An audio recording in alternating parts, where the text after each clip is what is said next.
Okay, that's fine. You can put your clothes on now. Okay.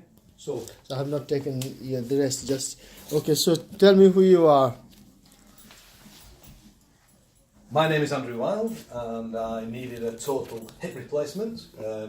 Mr. Barry carried out the procedure on the 11th of January.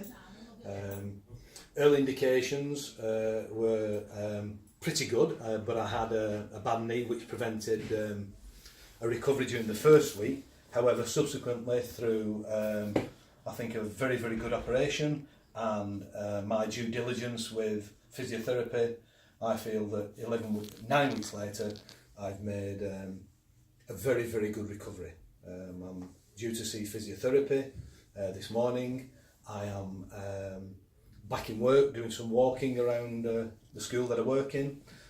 I'm ready to go back to the gym. Do you have any pain?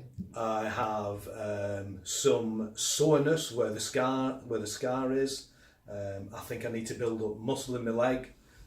I'm still limping slightly, but nowhere near as bad as I was prior to the operation. Are you happy overall?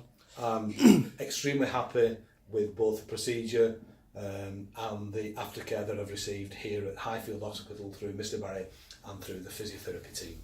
And are you giving me consent for this video to be published on the internet? I am giving Mr. Barry my consent to publish this on the internet. And can I take a picture of your X-ray?